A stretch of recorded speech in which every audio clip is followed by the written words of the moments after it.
noches, bienvenidos. Un poquito de historia siempre viene bien para entender un poco la pintura esta vez, cómo evoluciona y con un tema muy concreto. El paisaje se hizo un independiente a partir del siglo XVII con Velázquez, por ejemplo, y solamente hasta el siglo XIX la urbe, lo que es el edificio, no se considera un tema independiente individual, hasta que Constable y Friedrich, por ejemplo, románticos, inician en sus paisajes un comienzo de un espacio arquitectónico donde este paisaje, que era el líder hasta entonces, empieza a estar manchado por estas casas. En nuestra zona vasca tenemos, desde luego, a partir del siglo XIX, artistas también que nos han explicado su tema de la urbanización dentro de la aldea y el caserío, y yo creo que tendríamos que mencionarles por lo menos brevemente, aunque no son todos, por supuesto, va a ser solamente un artista de cada provincia, y yo creo que así vamos a poder introducirnos hacia el artista invitado, que ahora os voy a decir quién es. En Guipúzcoa tenemos a, por supuesto, Gaspar Montes Iturrioz, que él con su pintura expresionista, fauvista, casi fauvista, inicia en 1901, cuando él nace, y posterior, cuando él evoluciona, por supuesto, más mayor, esta necesidad de explicar la urbe como una influencia del momento en la pintura vasca. Luego en Vizcaya tenemos a un artista ilustrador muy interesante, José Arrue, con el que él trata los momentos más sociales y de evolución de la zona del País Vasco. En Navarra tenemos a otro gran artista, Javier Ziga, y él quizás su necesidad es más psicológica, el comportamiento y la vida del ciudadano vasco dentro de su interior, de su casa o del lugar común social de su pueblo. Y tenemos, por supuesto, un patrimonio a la vez impresionante que yo he elegido, si me lo permitís, no a un autor, sino una serie de dibujos donde podemos calificar a una ciudad-provincia, en este caso, de una calidad económica más elevada que quizás otras provincias. Bueno, esto es un poco el querer explicar. Santi Peláez Arregui, buenas tardes, ¿cómo estás? Bien. Era un poquito una introducción de historia porque está claro que el tema de la arquitectura y de la urbe ha sido una gran necesidad, primero social, económica, popular, donde explicaba el pintor en qué situación nos encontrábamos, pues dicho estos temas, ¿no? Esto es en el siglo XIX, lo que he presentado, por supuesto, estamos en el XXI y hay una gran evolución. Sí. ¿Qué nos dirías tú quizás de los inicios, si te han parecido quizás una influencia que tú has visto, ¿no? Por ejemplo, la pintura de Bidasoa, porque tú eres de Hondarribia, tú habrás visto a muchos pintores que han tratado el tema de la arquitectura. ¿Qué nos dirías de estos inicios?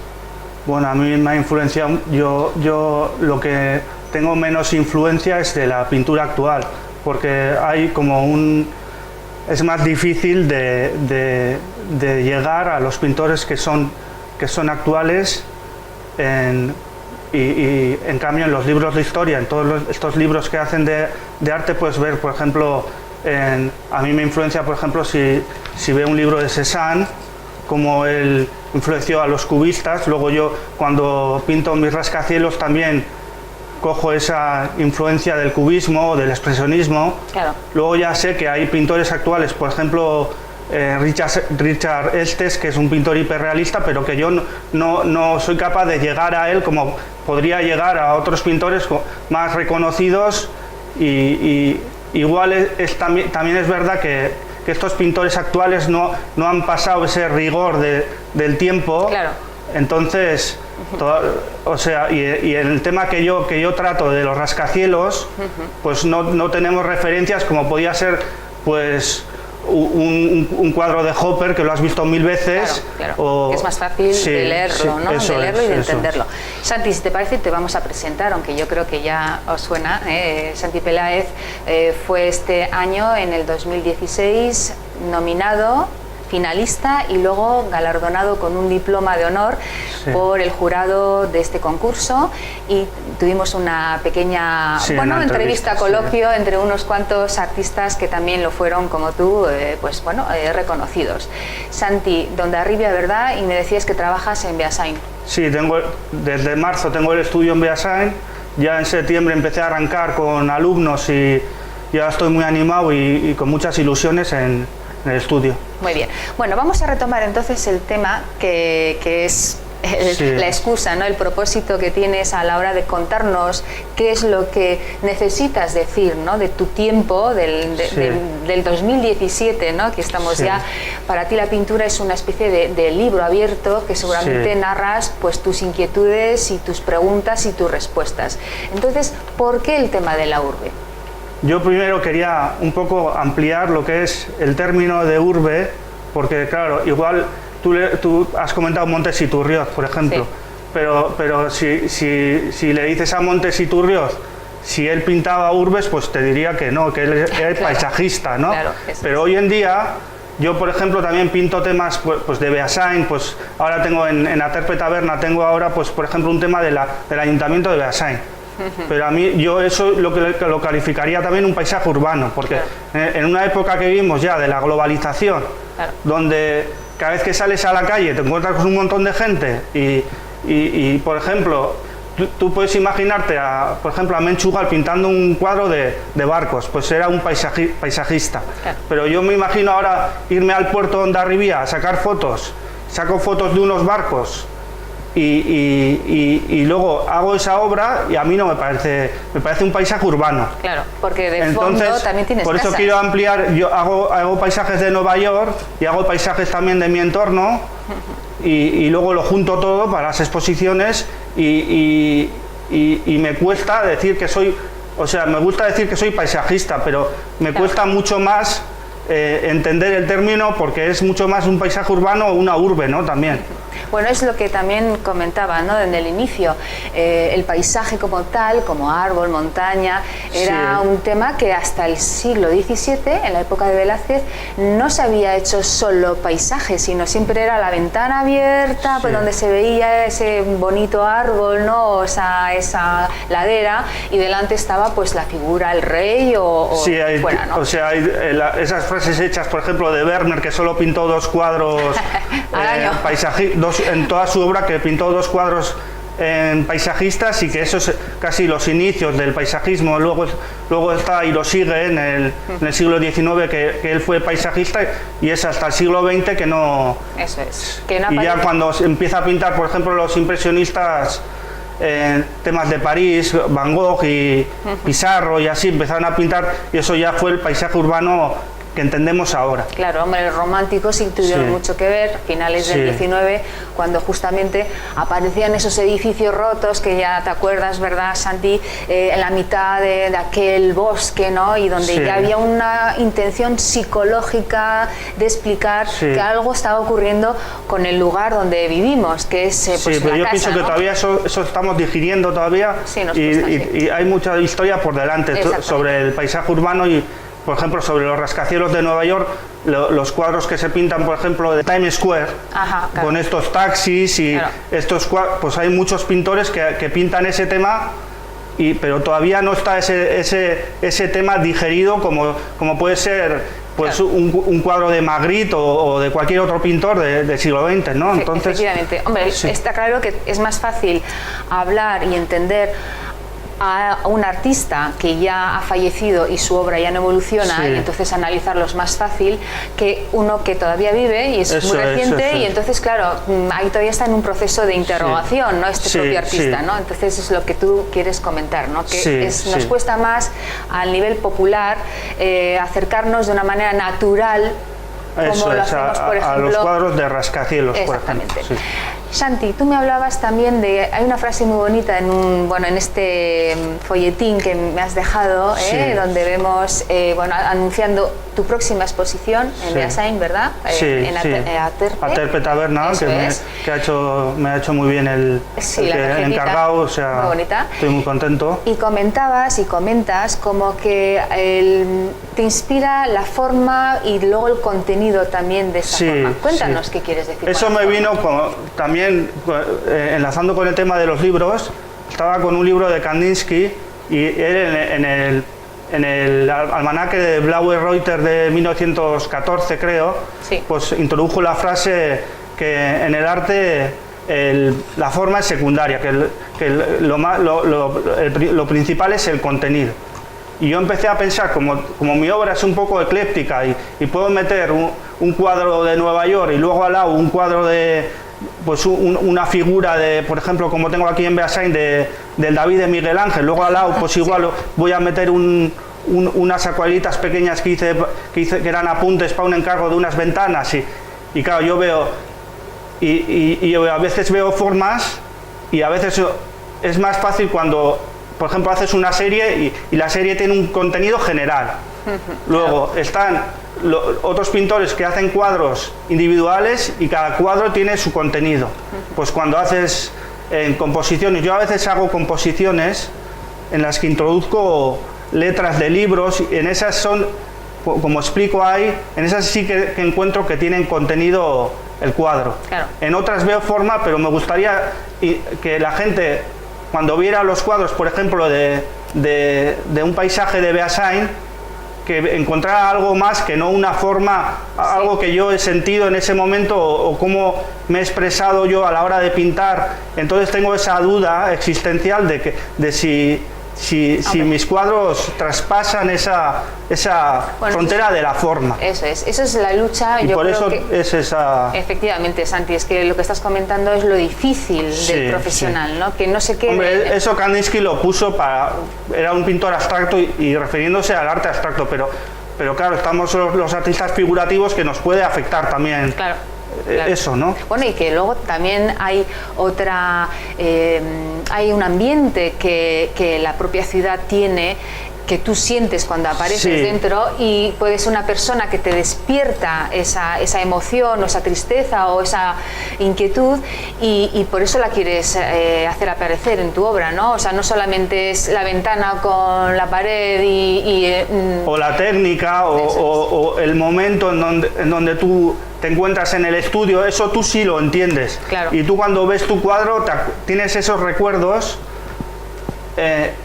y claro, a mí me gustaría que eso un poco traspasara el lienzo y no tener que estar yo al lado de la persona que está viendo el cuadro explicándole. Claro.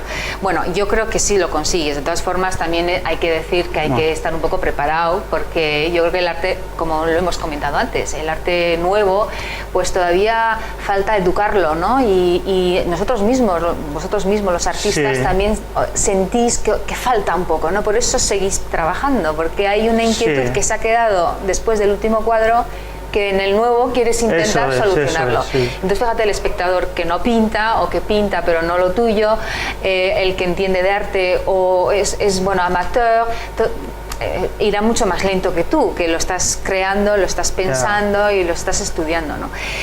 Vamos a hablar un poquito de las técnicas, Santi, porque veo que trabajas tanto el óleo como la acuarela, como el acrílico también.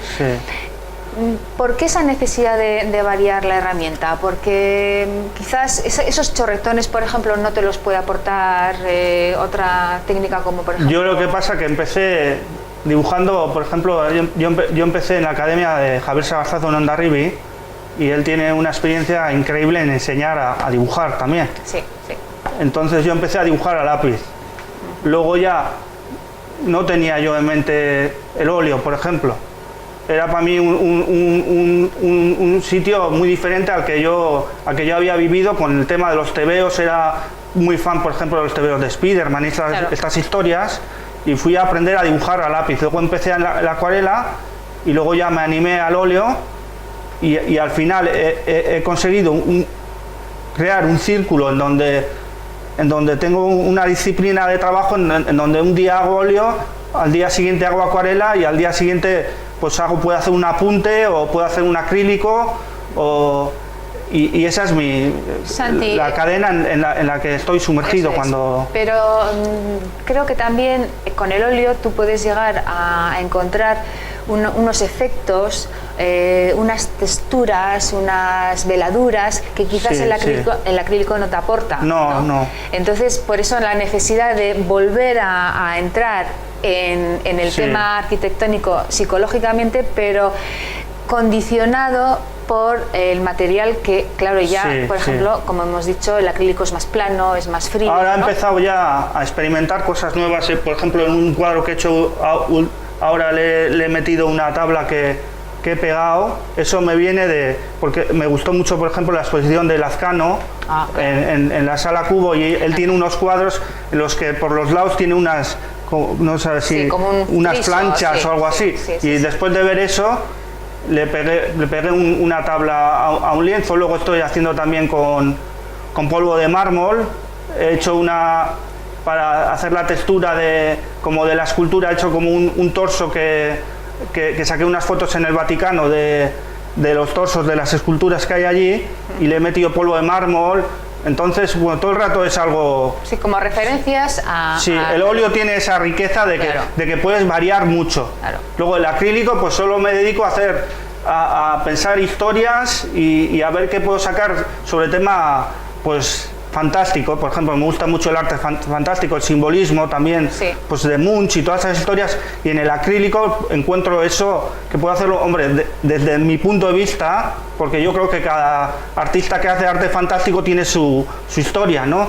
Y yo hago desde mi perspectiva. Y luego las acuarelas muchas veces me sirven también preparatorios para los óleos. Claro. Primero hago el apunte en acuarela y luego lo traspaso al óleo. Entonces es una técnica más fresca, más rápida, ¿no? De secado, bueno, quizás más lento, pero sin embargo el apunte es mucho más espontáneo, más rápido que el óleo que ya... Bueno, soy de la agrupación de acuarelistas vascos y ellos se reivindican mucho también que la acuarela es otra técnica. Sí, importante, por supuesto, no porque sea una acuarela, no tiene el mismo peso que el óleo, por supuesto, ni el acrílico. Porque, bueno, estabas hablando de Lazcano y que, por cierto, un saludo. Le hicimos una entrevista maravillosa, interesantísimo hablar con él, y no sé si te fijaste, pero la gran mayoría de sus cuadros son hechos con acrílico, y fíjate qué efectos, qué sensaciones de fundidos. Yo el acrílico no he trabajado en el lienzo, solo en el papel. Increíble, la técnica que tiene, que ya llegaremos, Santi, ya verás cómo conseguimos poco a poco. Porque ahora he hecho una acuarela de 1 metro por 70, es una vista de Nápoles, y claro, está muy, y yo veía, esta foto está muy cargada, pero después de ver la exposición de Lazcano, cómo carga sus cuadros con muchos detalles, y eso le da la riqueza y le da el carácter, ¿no? Y dije, pues voy a intentar imitarle un poco, pero bueno, desde mi esto. Lo que me encanta de Santi es que él ya nos avisa, ¿no? Un pintor profesional que da incluso clases, que lleva muchos años ya, aunque es muy joven, pero es inquieto, ¿no? Y entiende que hay gente viva, actual, que también tiene el mismo interés con los temas, por ejemplo, de la arquitectura, y acude a ver las exposiciones, acude a mí, como te he dicho, el tema de los cuadros de Nueva York, pues para mí, yo soy fan incondicional, por ejemplo, de Antonio López, y me hubiera encantado que hubiera hecho el cuadros de Nueva York para poder verlos y saber lo que en realidad esconde Nueva York, ¿no? O sea, cuando ves los cuadros de Antonio López, ves la Gran Vía de Madrid, y esto es lo que hay, ¿no? Lo que también es evidente es que el tiempo nos favorece, en el sentido de que antes, en el siglo XIX, nuestros abuelos, vamos a decir, ¿no? Nuestros grandes maestros tenían pues el entorno más directo, ¿no? Para poder ser emociones vivas, ¿no? y definir lo que ellos sentían con la pintura. Ahora pues tenemos, gracias a Dios, la posibilidad de viajar solamente con internet y poder llegar a Nueva York de una manera, bueno, más en las películas. Eso es. Las películas también. Y somos capaces de trabajar pues una imagen que no la tenemos aquí, pero sin embargo la tenemos cerca también gracias a estas nuevas tecnologías. Bueno, Santi, yo creo que ha quedado muy interesante el tema de la urbe, de la arquitectura. Hay una gran evolución en 125 años, fíjate todo como hemos dicho, ¿no? Las novedades, las técnicas, la influencia del tema, ¿no? De cómo es a nivel psicológico, la información que damos, la importancia del dibujo que siempre está ahí y del color, por supuesto, en tu caso también. Deciros entonces que la exposición de Beasain empieza mañana, ¿no es así? Mañana hasta el 8 de febrero. Eso y es. luego en Vitoria, en la Sala Luis de Ajuria, desde el 25 de enero al 2 de marzo. Bueno, o sea que vamos Sí, a ir estoy un poco liado ahora. Estás, vamos, que me decías, o mucho, o luego se te olvida que estoy aquí, Sí, luego ¿no? tengo que estar igual 2 años sin hacer nada. Bueno, pero eso es la vida del artista, sabemos que tan pronto estamos arriba como luego pues tenemos que descansar de otra manera, trabajando, pero no se nos ve tanto. Muchísimas gracias, Santi. Yo creo que nos ha quedado muy claro tu gran trabajo de investigación actual, desde luego, hacia la arquitectura. Creo que también hay momentos donde tú necesitas hacer como una aproximación de lo que hay dentro de la arquitectura, con esas cajas que no hemos hablado de ellas, pero también algo tienen que decirnos, que también esa forma de colocar podrían ser pisos. Acumulaciones, a veces les llamo acumulaciones, como eso también viene del siglo XX, cuando empezaron a hacer pues, cuadros de acumulaciones. Eso es. Pues las cajas también son algo parecido. Sí, algo pop también tienes, algo de ilustración, que te decía que es muy interesante el mundo de la ilustración, como ellos, ¿no? En comienzos del siglo XX hacían sus revistas a mano con esos dibujos tan bonitos y que parece que los tenemos olvidados, pero bueno, algún día haremos un programa sobre estos grandes ilustradores. Santi, muchísimas gracias, mucha suerte en estas exposiciones y ya sabes, aquí estamos para lo que necesites y bueno, pues a ustedes ya saben, sigan viéndonos, que sé que hay mucha gente que lo hace, aprendan del arte, que es siempre una cosa muy bonita y sobre todo nos influye positividad y belleza. Muchísimas gracias, adiós.